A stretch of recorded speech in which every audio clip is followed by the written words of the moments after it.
Hello, everybody. Welcome to my YouTube channel, Homeopathy Super Sessions by Dr. Chagos. I know it's been a long time since I've last uploaded my video. Due to my busy schedule, I couldn't do much about it, so I apologize for that. So today, I'll be telling an interesting topic, which is less taught in the colleges. It is from Hahnemann's lesser writing, The Medicine of Experience, written in 1805. So let us see what this video has in store for us today. The medicine of experience is often neglected in the homeopathic profession.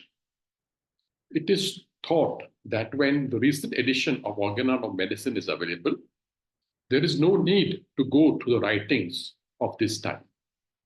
The writing is available in the lesser writing of Dr. Hahnemann.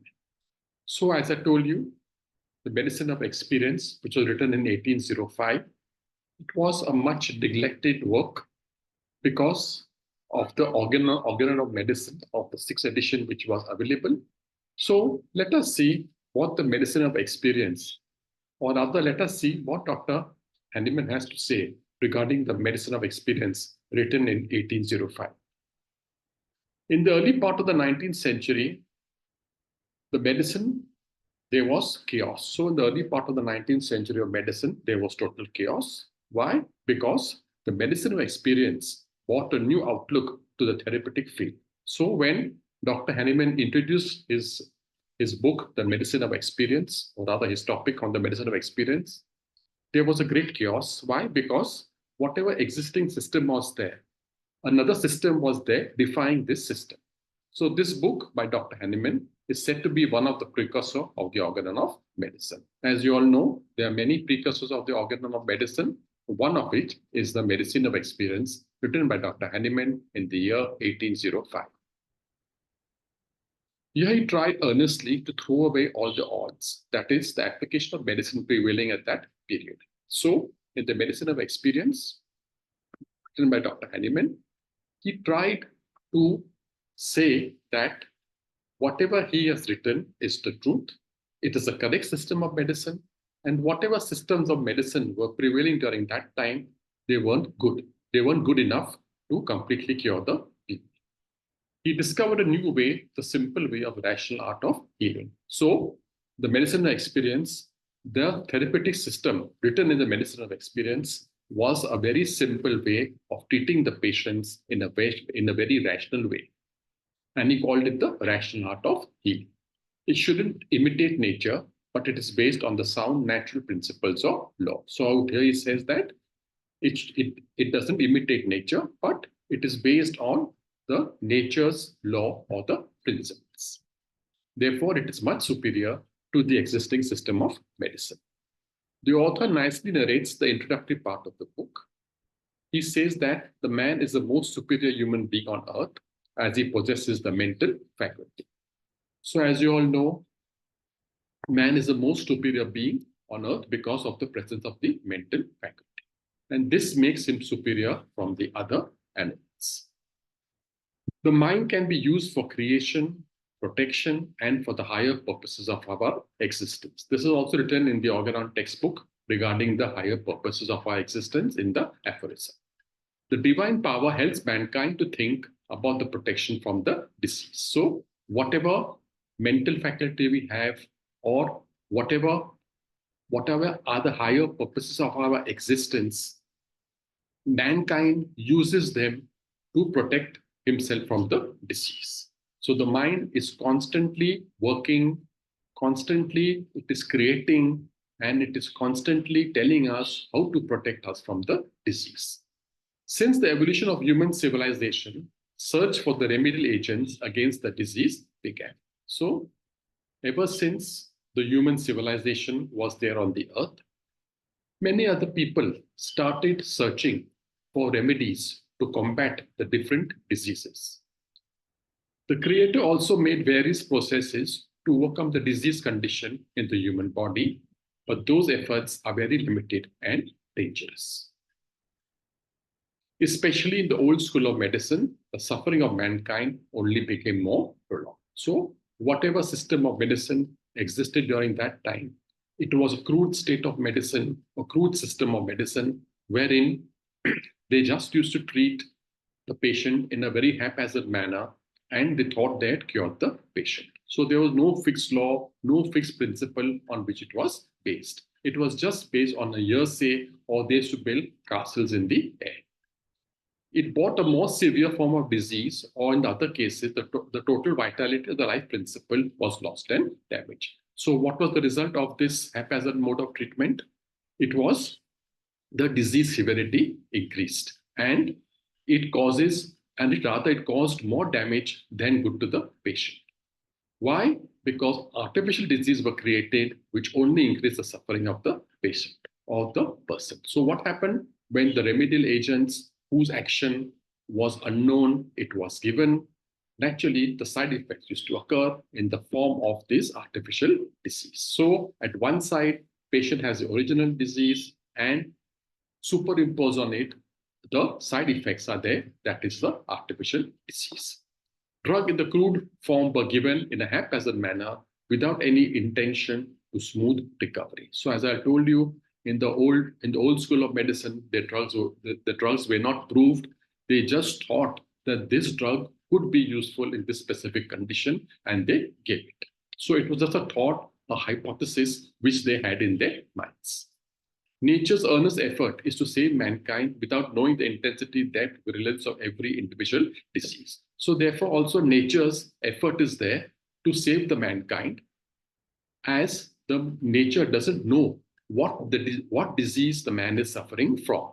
Rather, its intensity is depth and virulence.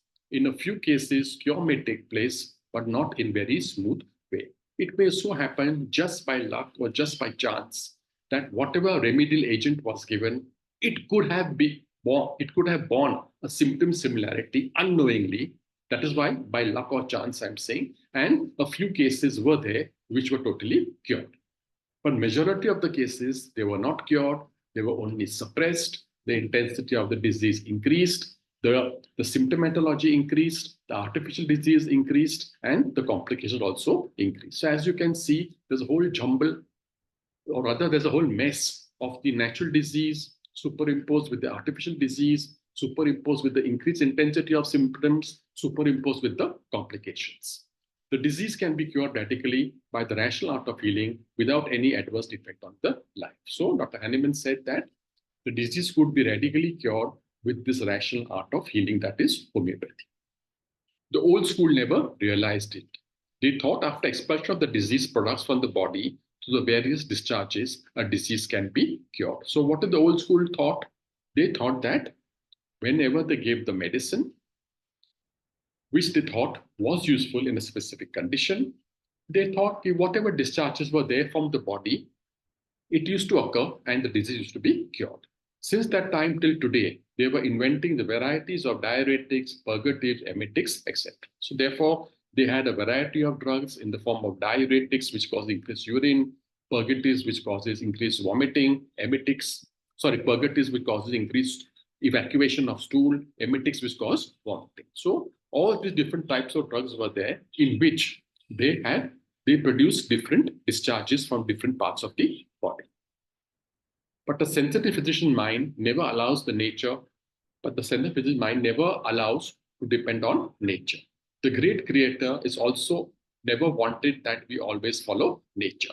But we must give the minimum dose to cure the disease so that the cure occurs more rapidly, more surely, with less after suffering, and without creating any crisis. That is, with a natural cure might ensure. So therefore, the crux of the thing or the matter is that we have to give the minimum dose so that the disease can be cured rapidly and surely without less suffering of the patient.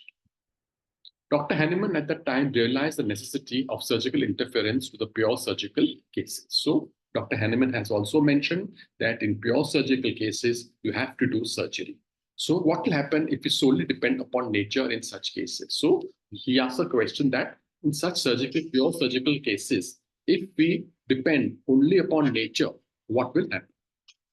Hahnemann clearly mentioned to go for surgical interference in the pure surgical cases, such as in the bladder stone, strangulated hernia, etc. So pure surgical cases, like bladder stone, strangulated hernia, etc., you have to give surgical interference.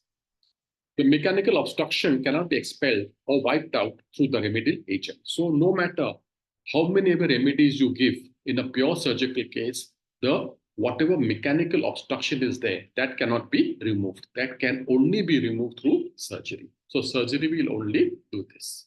Thus, a homeopath can give a dynamic remedy after searching out the dynamic affection of the vital principle just to prevent after suffering and recurrence. So in a pure surgical disease, you advise of surgery. After surgery is over, to prevent the recurrence, you have to take the case and give a dynamic homeopathic remedy so that the tendency is cut off. To a practitioner of the rational art of healing, one should have thorough knowledge of disease, of the remedy, and of their employment. So Dr. Hahnemann says that if you're a practitioner of the rational art, you have to have a very good knowledge about the knowledge of disease and their remedies and how to employ them. Dr. Hahnemann repeatedly said about the immaterial effect.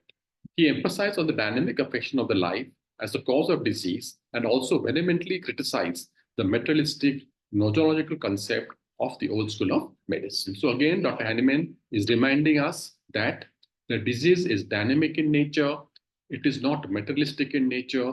We have to have a dynamic remedy which affects the dynamic vital force and will correct the disturbance. Hahnemann mentioned about the disease which have fixed causes such as hydrophobia, venereal disease, cowpox, measles, etc. This was due to the modern thinking without knowing the microbiology and virology. He mentioned about the disease which are caused by a fixed virus bacteria in each case. So as you all know, Hahnemann had a great logical mind of thinking. So he found out that there were different causes of different diseases. Even he mentioned about the contagious character of the disease so that the disease can be prevented. He knew that the system of medicine cannot be called complete without its preventive aspect. It is mentioned in the Friends of Health and in the Organon of Medicine. So not only Dr. Hahnemann was a great physician, but he also was a preserver of health because in every case, he also had to see the preventive aspect of it. So this is mentioned also in the Organon of Medicine regarding the preventive aspect as well as in the Friends of Health.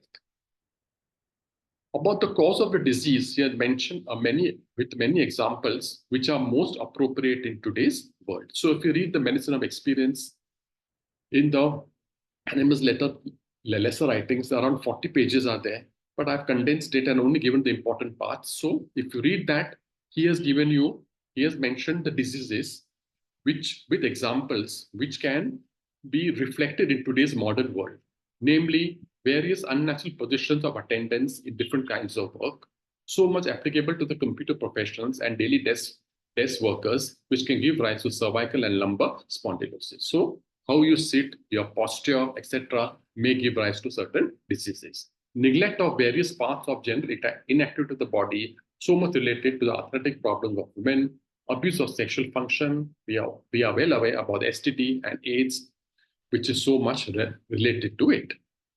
By these numerous examples, we can conclude that there will be very few diseases prevailing in society if the existing and maintaining cause were wiped away. So all these examples, they give you the importance of the exciting and the maintaining cause. So if you are a computer professional, if you have a bad posture, and if you continuously on the computer for 8 to 10 hours in a day, you will get cervical spondylosis. So you have to modify your posture or modify the exciting or maintaining cause, and the disease will go away. By this way, the disease may also be prevented. Our master also emphasized on individualization. Here, two persons suffering from the same disease will get different remedies. As you all know, individualization is the crux of homeopathy, or individualization is the essence on which the homeopathic prescription lies. So therefore, each and every case, you have to individualize. Therefore, Dr. Hahnemann says two people suffering from the same disease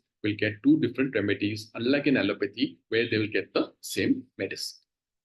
The old school of medicine was satisfied enough to label the disease under different names like pneumonia or enteric fever, etc.